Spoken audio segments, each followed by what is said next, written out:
Λοιπόν, ο λόγος είναι η αναζήτηση μιας διαφορετικής εμπειρίας. Ο λόγος που πάμε στη Βουλγαρία είναι γιατί θέλουμε προφανώς να πάμε να παίξουμε στο παιχνίδι που γίνεται. Εντάξει, τα κίνητρα είναι πάρα πολλά. Ο λόγος που πάμε σε ένα τέτοιο παιχνίδι για αρχή ήταν μια χώρα που είναι πολύ κοντά. Είναι το πρώτο παιχνίδι που θα κάνουμε εκτός Ελλάδος. Εδώ πέρα ουσιαστικά ήρθαμε για να ελέγξουμε τον εξοπλισμό μας, να δούμε ότι όλα δουλεύουν κομπλέ, να ελέγξουμε ασυρμάτους, νυχτερινές. Είδαμε κάποιους κανόνες και κάποιες προσώπους του κτηρίου από το παιχνίδι που θα γίνει. Μπήκαμε στην τελική ευθεία. Εντάξει, τώρα δεν περνάνε οι μέρες. Μέχρι να έρθει η Παρασκευή θα την ακούσουμε. Έχουμε έρθει ουσιαστικά για να προετοιμαστούμε. Έχουμε κάνει κάποια τελικά τσεκ στον εξοπλισμό. Τσεκάραμε κάποια πράγματα για τους ασυρμάτους, πιο πολύ σε μορφή σεμιναρίου για να ακολουθήσουν και τα υπόλοιπα μέλη της ομάδας. Να δούμε τι έχει να κάνει με πλευράς κανόνων και τέλος πάντων ό,τι απαιτήσεις υπάρχουν για το παιχνίδι, οι οποίες πρέπει να φροντίσουμε να τα ολοκληρώσουμε για να μην πάμε τελευταία στιγμή. Ανυπομονούμε να έρθει Παρασκευή να ξεκινήσουμε το ταξίδι. Ναι, το μεγαλύτερο κομμάτι ας πούμε έχει καλυφθεί από θέμα που θέλαμε με τους ασυρμάτους. Ο εξοπλισμός είναι ακριβώς έτσι όπως θέλαμε, δεν έχουμε κάποια απρόπτα μέχρι στιγμής. Κατά 80% είμαστε έτοιμοι. Ανυπομονούμε να έρθει η Παρασκευή. Ναι, έχει μπει η εβδομάδα του παιχνιδιού και σίγουρα η αναμονή και η προσμονή για το παιχνίδι είναι μεγάλη. Είμαστε στην τελική ευθεία και πλέον το περιμένουμε πώς και πώς για να φύγουμε την Παρασκευή και να πάμε Βουλγαρία.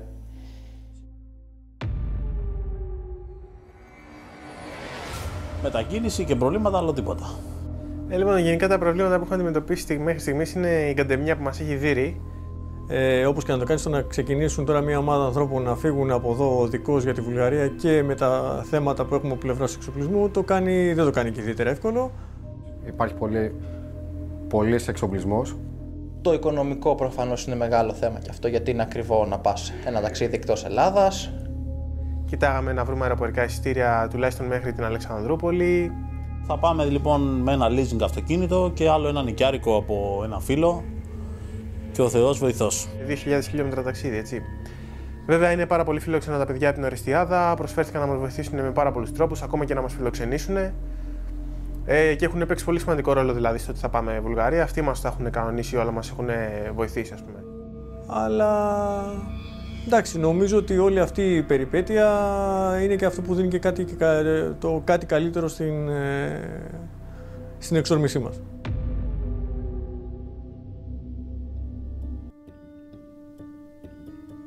Ξεκινήσαμε το πρωί. Εγώ μένω Σαλαμίνα, οπότε πήρα το ferry boat. Ξύπνησα πιο νωρίς από όλους. Πέρασα απέναντι, πήρα ταξί, πήγα μέχρι το σπίτι του Μάνου. Από εκεί πήραμε άλλο ταξί για να συναντήσουμε τον Ρένο.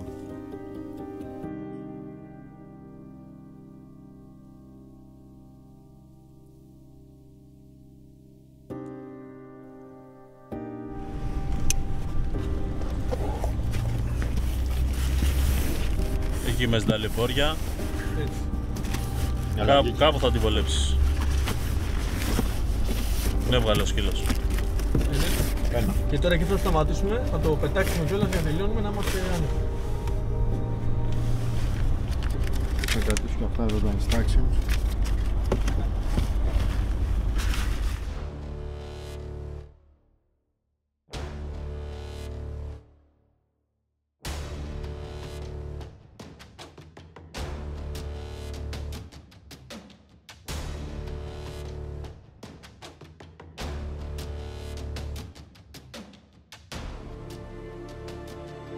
Πέρασε λοιπόν αρκετή ώρα για να καταφέρουμε να βρεθούμε όλοι μαζί, βρεθήκαμε στα ΣΕΑ. Τότε ήταν η στιγμή που έδωσα το special gift στα παιδιά. Είχα φτιάξει εγώ κρυφά από αυτούς ένα πατσάκι, το οποίο πάνω έχει το σήμα της ομάδας, είναι ο Laser Cut και γράφει Burgas 24. Θέλω να σας δώσω κάτι, το οποίο λογικά αυτό δεν θα το έχει άλλος ρογκάς, ποτέ ξανά. Είναι ένα για τον καθένα. Ναι, είναι ένα για τον καθένα, δεν υπάρχει άλλο, ούτε θα υπάρξει άλλο. Αυτό είναι. Όχι ρε φίλε. Είναι η καλύτερη στιγμή, νομίζω, του ταξιδιού. Ο Σπύρος μας δίνει τα πατσάκια.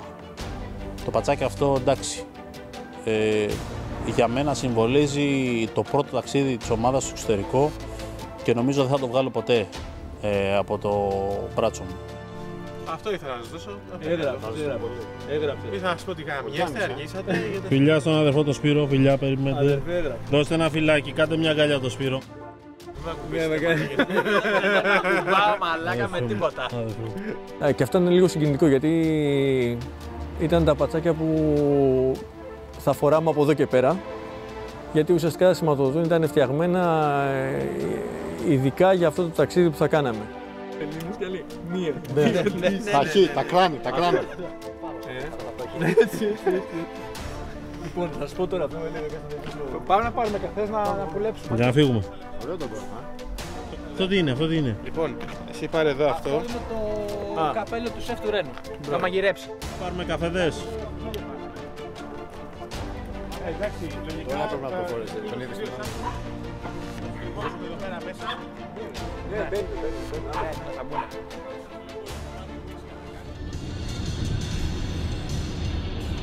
Άρα μου φαίνεται απίστευτο, έτσι. Πώς φεύγουμε. Μαλάκα, έφτασε η μέρα. Μου φαίνεται απίστευτο.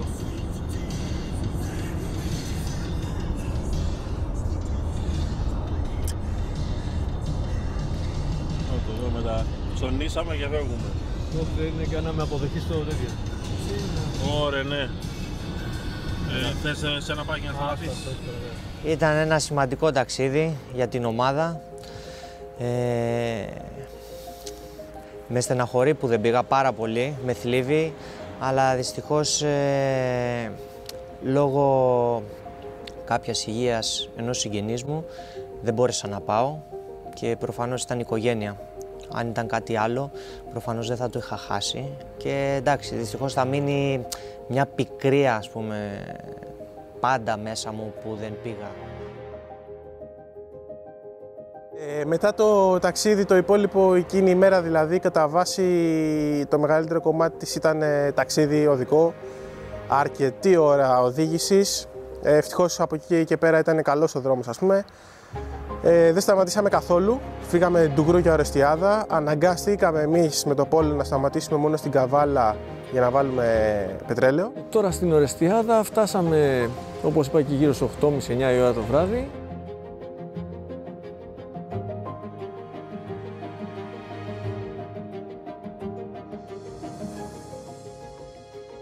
Αφήνουμε τα πράγματά μας και ξεκινάμε να πάμε στο σπίτι του Θανάση του Τζολίγκα, ο οποίος θα μας φιλοξενούσε για να κάτσουμε μαζί με τους υπόλοιπους που ήταν να πάνε Βουλγαρία, να γνωριστούμε και τα σχετικά.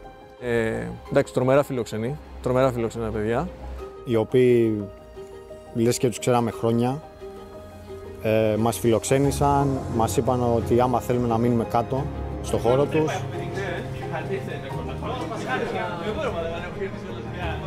Κάπου εκεί έμαθα ότι θα έρθουν και άτομα από όλη την Ελλάδα, δηλαδή άτομα από Αθήνα, άτομα από Θεσσαλονίκη, άτομα από Κομοτηνή. Οπότε η ιδέα άρχισε να γίνεται ακόμη πιο όμορφη, γιατί μαζευτήκαμε στην ουσία από όλα τα μέρη της Ελλάδας, από άκρη σε άκρη. Νομίζω ήταν το κάτι άλλο. Μας είχαν ετοιμάσει μπάρμπεκιου, είχαν κρασιά, ψητά. Η καλύτερη φιλοξενία που θα μπορούσαμε να έχουμε μετά από τόσο ώρες ταξίδι. Τους ευχαριστούμε. Ελπίζουμε να τους το αποδώσουμε.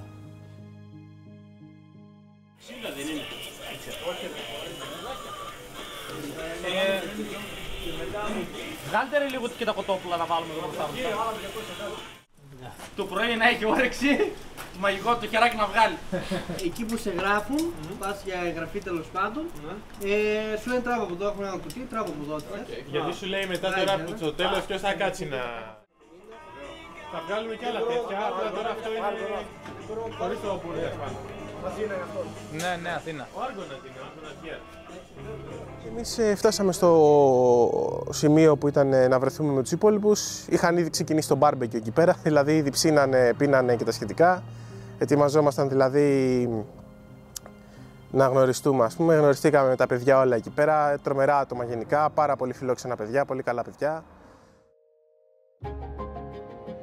Και κάπου εκεί στην Ορεστιάδα ένα τραπέζι μας έφερε ακόμα πιο κοντά. Νιώθαμε ήδη γνωστοί λόγω της κοινής αγάπης μας για το Airsoft. Με το barbecue να καπνίζει και τις κουβέντες να ζεσταίνουν το κρύο αέρα του βορρά, μοιραστήκαμε ιστορίες και γέλια. Όταν φύγαμε από εκεί και πήγαμε στα ξενοδοχεία να ξεκουραστούμε, ήμασταν πιο έτοιμοι από ποτέ για το ταξίδι στη Βουλγαρία. Όχι μόνο για τις μάχες που μας περιμέναν εκεί, αλλά γιατί ήδη είχαμε κερδίσει κάτι πιο σημαντικό. Καινούριους φίλους.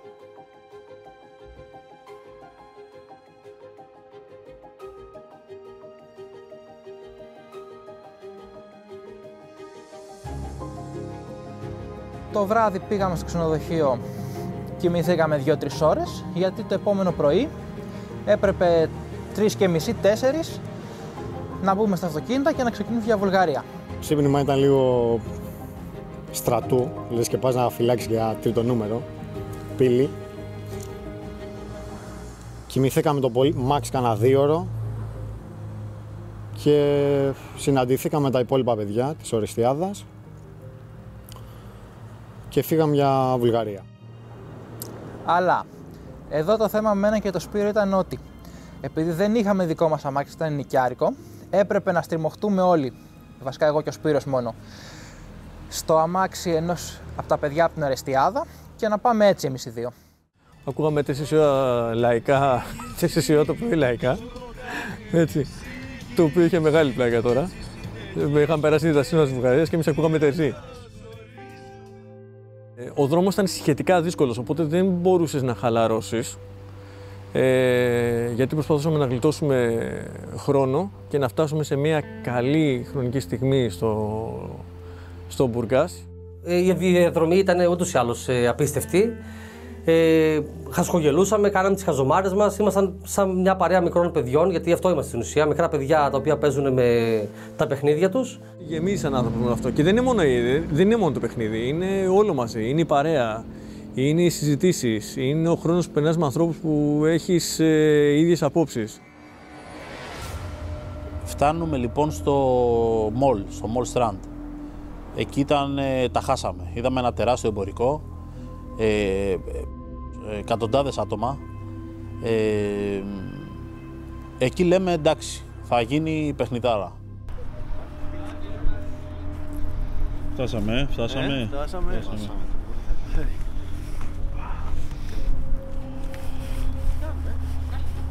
Πώς ένιωσες μετά από τόσες ώρες οδήγησης? Πιασμένος. Έτοιμος, Πιασμένος. Πρέπει να κάνουμε κάτι να ξεπιαστούμε. Με στυλό. Είμαι αίμα να σου κάνω. Τι με βάλατε? Φτάσαμε όπως είπα στο πεδίο. Αυτό που μπορώ να θυμηθώ είναι το πάρα πολύ κόσμο. Και το κρύο. Πάρα πολύ κρύο. Κρύο είναι σασάκι μου. Όχι. Όχι ρε, εγώ κρυώνω. Εγώ κρυώνω. Εγώ κρυώνω.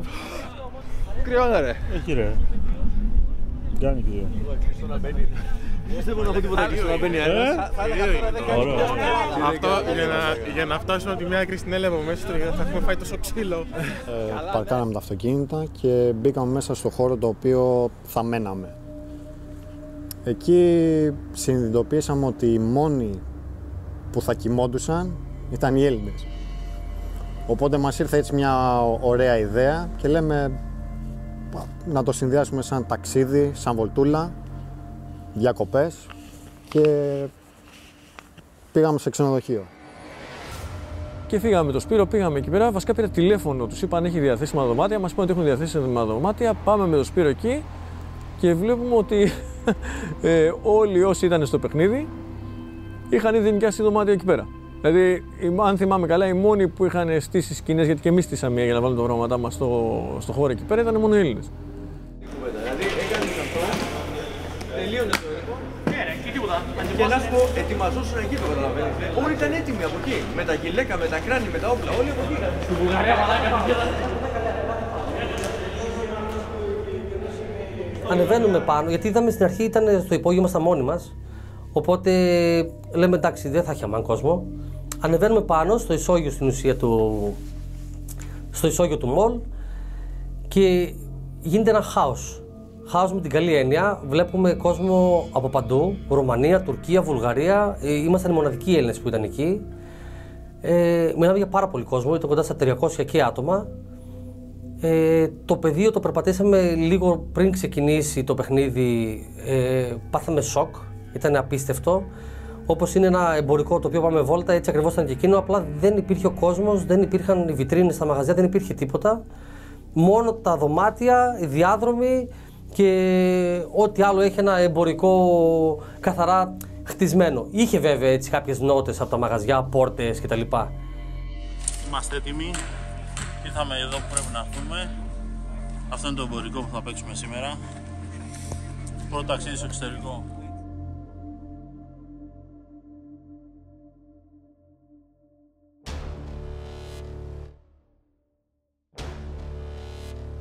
Ήμασταν full κουρασμένοι επειδή ταξιδεύαμε όλη την προηγούμενη μέρα και ξυπνήσαμε και χαράματα κυριολεκτικά για να πάμε στο Μπούργκας. Αλλά παρόλα αυτά ξεκινάει το παιχνίδι, έχουμε πολύ δυνατό ηθικό, έχουμε συνεννοηθεί με τα παιδιά, ξεκινάμε με πολύ καλές προδιαγραφές. Ένα δύσκολο παιχνίδι, ένα δύσκολο airsoft, γιατί δεν ήταν σαν να παίζεις εδώ, ήταν σαν να κάνεις το ίδιο που έχεις συνηθίσει να κάνεις, αλλά δεν ήτανε. Μια αυστηρή διοργάνωση γενικά, η οποία έδινε προσοχή σε λεπτομέρειες, έπρεπε να έχεις το νου σου να μην κάνεις λάθη. Πολλά πράγματα στο σενάριο που αλλάζανε και το κυριότερο έπρεπε να συνεννοηθείς με ανθρώπους που δεν μιλάνε την ίδια γλώσσα με σένα. Και υπήρχαν και γενικά αρκετές γλώσσες εκεί πέρα, από βουλγαρικά μέχρι αγγλικά. Το briefing πήρε κάνα 2 ώρες σίγουρα, άγγισε πάρα πολύ το briefing να τελειώσει. Και εκεί ξεκινάει όλο το παιχνίδι. Ατελείωτη χειρομοβίδα. Παίζει τόση χειρομοβίδα σε τόσα χρόνια που παίζω Airsoft να μην έχω δει.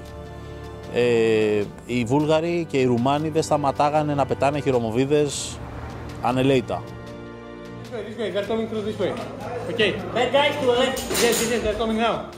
Πάμε πάνω, Δυσσέα. Πάνε.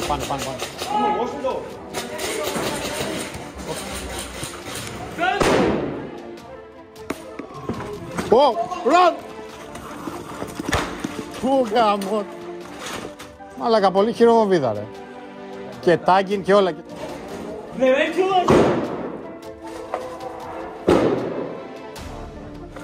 There's people. Γρήγορα, πού είναι η γάζα. Έχει. Σκαλές. Να ρίξεις την χειρομοβίδα στις σκαλές. Την έριξα. Τώρα, το γεγονός ότι ήμασταν ελεύθεροι να χρησιμοποιήσουμε καπνογόνα, χειροβομβίδες, να κινηθούμε άνετα στον χώρο, έδωσε μια αρκετά έτσι ρεαλιστική εικόνα στο παιχνίδι. Ήταν πάρα πολύ, το παιχνίδι ήταν πάρα πολύ ωραίο. Το πεδίο μου άρεσε απίστευτα, τρομερό πεδίο γενικά, δηλαδή δεν μπορείς να το ζήσεις αυτό στην Ελλάδα, δεν έχουμε κάτι αντίστοιχο, ένα εμπορικό κέντρο στη διάθεσή σου. Τα πάρκινγκ, τα μαγαζιά πάνω, όλο αυτό το κλίμα ήταν πάρα πολύ ωραίο. Θύμιζε κάτι σε εγκαταλειμμένο όπως ήταν το Τσερνόμπιλ, ξέρω εγώ. Και κάπου εκεί είχαμε τον χρόνο να μιλήσουμε με τον Νικολάη, το διοργανωτή του παιχνιδιού. We are satisfied, not completely satisfied. We wanted to get a little bit higher level of the experience that we want to provide to the players who participate in this event. It's our second event with that schedule about CQB Milsim being created in an abandoned mall, which is really hard. The work that we have to do was lots of cleaning, lots of cover repairs, and the scenarios were much more different than those that we used to do in the forest. If I can say it in percentage, we've reached something like 75% of the need that we put to ourselves, the task that we put to ourselves. We know what we have to work on, so for the next one we will definitely adjust those things. About the Greek people, I want to say actually one sentence. Maybe this is the first time I see Greece people on the terrain, and the level of fair play, of discipline and following the rules, communication, movement, everything was really high level, what I can say. The last time they also participate different countries, people from different countries. No Greece the last time, but this time, first time, and it's just amazing. People from other countries also play really well, but maybe in some of the countries they play differently. Every country actually plays differently, some different rules. But the main rules that everybody knows is it's a gentleman's sport. You have to follow the rules, you have to be fair play. We really like that to see many different countries participating in one big event to feel everybody's energy. Everybody's doing his best to provide for his team, for his squad leaders. We're actually looking forward to make a big international event like this, where we'll be advertise more countries which are far away, even outside the Balkans, to come and participate in a big CQB event, big CQB Milsim event. We already planned the next Molstrand event. Is going to be month April 2025, year 2025. The date will be released 3 months before the event, as soon as the year begins, so everybody can prepare for this event. I'm really from yesterday gameplay and today's gameplay, I'm really looking forward to bring my whole team and also the other teams that like to play with us to even not a big Milsim event in Greece, even if it's a small game, we would really like to come and participate and feel the energy, feel the difference, see what terrains you have, what scenarios you prepare, what equipment you use, all of that. We would be really glad actually. I love Greece. Τελειώνει το πρωινό σκέλος του παιχνιδιού. Συνειδητοποιούμε και εμείς ότι είμαστε 13 ώρες συνεχόμενα από το πρωί, από τα χαράματα που σηκωθήκαμε μέχρι εκείνη τη στιγμή. Δεν είχαμε φάει, δεν είχαμε πιει τίποτα, απλά παίζαμε. Προφανώς, εντάξει, έπρεπε να φάμε κι εμείς κάποια στιγμή. Εγώ βέβαια είχα φάει λίγο το πρωί από τους διοργανωτές, επειδή είχαν φέρει ψισταριά. Τελείωσε, έκανε διάλειμμα το παιχνίδι, φεύγουμε, πάμε στο ξενοδοχείο. Κάθισαμε, έτσι ήταν το πρώτο που φύγαμε σαν ομάδα να πάμε να φάμε. Εκεί πέρα κάτσαμε λίγο, τα είπαμε πώς πήγε το παιχνίδι, το πρωινό κομμάτι. Κάτσαμε, φάγαμε, είπαμε τις βλακίες μας. Και μετά γυρίσαμε πάλι πίσω στα δωμάτια μας να αράξουμε λίγο. Και μετά να ετοιμαστούμε για το νυχτερινό κομμάτι. Εντάξει, πεινάμε λογικό είναι. Πάμε να φάμε, να κάτσουμε λίγο και να ετοιμαστούμε να φύγουμε. Πάμε για φαΐ. Πάμε για φαΐ, καλύτερη ώρα. Έτσι, καλύτερη ώρα.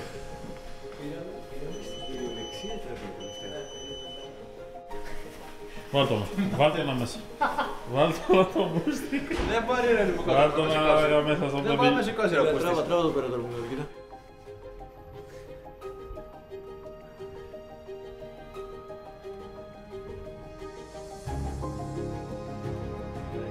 Που είναι τέτοιο που όλοι γυρνάνε και πάνε για φαγητό. Το είδες. Πού θα φάνε εκεί στα πλάγια. Αυτό σου ρωτάω, δεν σου λέω από τώρα. Έλα.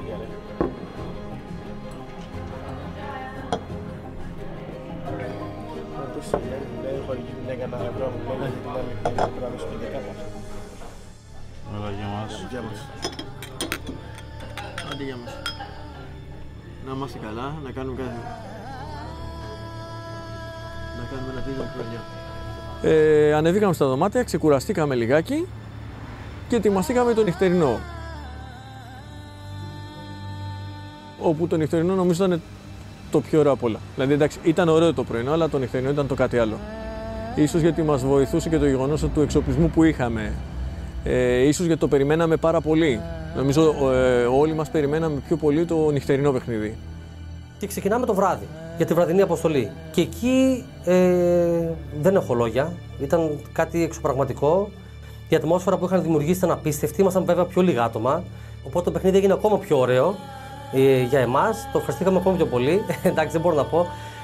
Τα παιδιά από την Αθήνα, οι ρογκάδες, ήταν απίστευτα εξοπλισμένοι. Εννοείται που τους είχαμε μπροστά. Night Vision, full εξοπλισμός, έτσι όπως θα έπρεπε. Εμείς είμαστε λίγο πιο light σε αυτά. Εμείς είμαστε πιο κλασικοί με το φακό. Αυτό έκανε ακόμη πιο ωραία την εμπειρία μας, γιατί Στην ουσία είχαμε κάποιον να μας ηγείται στο βραδινό παιχνίδι και να μας δείξει πώς παίζεται ένα βραδινό παιχνίδι, πώς πρέπει βασικά να παίζεται. Μας αρέσει το νυχτερινό, κυνηγάμε νυχτερινά παιχνίδια, οπότε δώσαμε το 100%. Όντως, στη συνέχεια της ιστορίας, το βραδινό αποδείχθηκε τρομερά απαιτητικό και απίστευτα διαφορετικό. Το ωραίο με το βραδινό ήταν ότι είχε πολλά διαφορετικά game modes. Από το ότι η διοργάνωση βρισκόταν παντού και πέταγε σιαλούμ που έπρεπε κάθε ομάδα να τα μαζέψει, ξαφνικά εμφανίστηκαν zombies, ξαφνικά εμφανίστηκαν νέες αποστολές με περισυλλογή αντικειμένων που χρειαζόντουσαν για να προχωρήσει, ας πούμε, το σενάριο. Φανταστικό, δηλαδή ήταν πίστα Call of Duty κανονική. Φτάσαμε να παίζουμε μέχρι τις 12-1 η ώρα το βράδυ. Δεν μας κούρασε καθόλου. Είπαμε ότι ακόμα και να είχε κι άλλο παιχνίδι θα συνεχίσαμε να παίζουμε. Βέβαια υπήρχαν και τα θέματα με τα κλασικά που έχει το κάθε παιχνίδι, έσω με αθανασίες και τέτοια. Γενικά δεν έχω λόγια για το βραδινό. Είναι μοναδική εμπειρία. Ανυπομονώ να το ξαναζήσω κάποια στιγμή. Τελειώνει το νυχτερινό και εκεί λέμε πάμε να κάνουμε γρήγορα ένα μπάνιο και να πάμε σε ένα βουλγάρικο μαγαζί που θέλαμε να φάμε και να πάμε για ύπνο.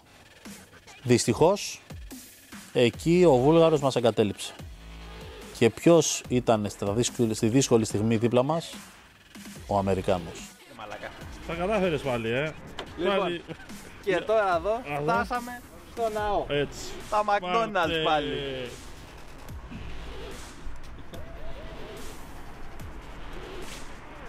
Ρε.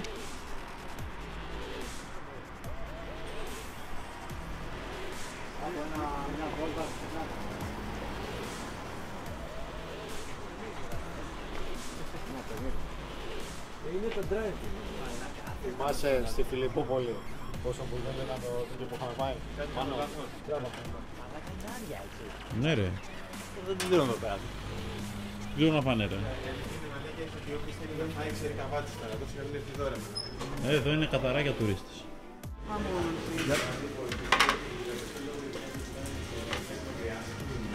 Εδώ βλέπετε τον Οδυσσέα. Είναι λυπημένος γιατί δεν πήγε στα χάπη. Δυστυχώς. Σαντ, ναι. Ήρθε στα Σαντ.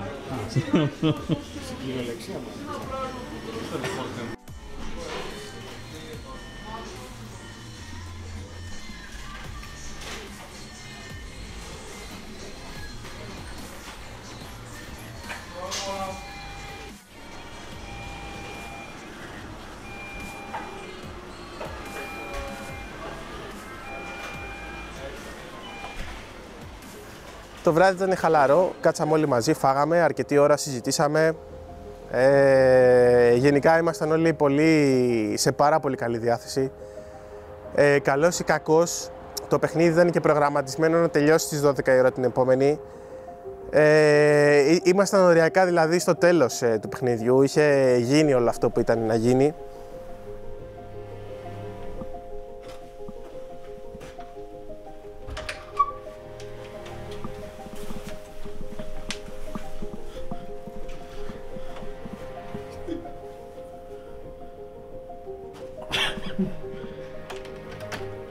Και όλα αυτά για να μας καταλάβει ο Σπύρος. Και όλα αυτά, ναι. Και έρθει η βραδιάτικα εδώ να δείτε τα βίντεο. Θα ξεχωραστούμε. Θα ξεχωραστούμε. Εντάξει, την Κυριακή τελικά δεν είχε κάτι που μπορούσαμε να θα μας έκανε να παίξουμε. Οπότε αποφασίσαμε να κάνουμε μια προσπάθεια, γιατί προσπάθεια ήταν, δεν έγινε, μια προσπάθεια γρήγορη να γνωρίσουμε τον Μπουργκάς. Δεν βόδωσαν οι προσπάθειες, γιατί το Μπουργκάς εκείνη την ημέρα είχε μαραθώνιο και 5 χιλιόμετρα, με αποτέλεσμα όπου πηγαίνουμε, το οποίο βέβαια αυτούς τους μαραθωνίους δεν τους ήξερε το Google Maps, άρα όπου προσπαθούσαμε να πάμε, πετυχαίναμε αδίέξοδο. Κούραση. Φάγαμε σίγουρα 1 με 1,5 ώρα στους δρόμους, γιατί δεν βρίσκαμε το σωστό δρόμο για να επιστρέψουμε πίσω. Εν τέλει ούτε βόλτα δεν βγήκαμε. Γυρίσαμε πίσω, μαζέψαμε τα πάντα από εξοπλισμούς και όλα, τα φορτώσαμε στα αυτοκίνητα και ξεκινήσαμε για πίσω, για την Ορεστιάδα.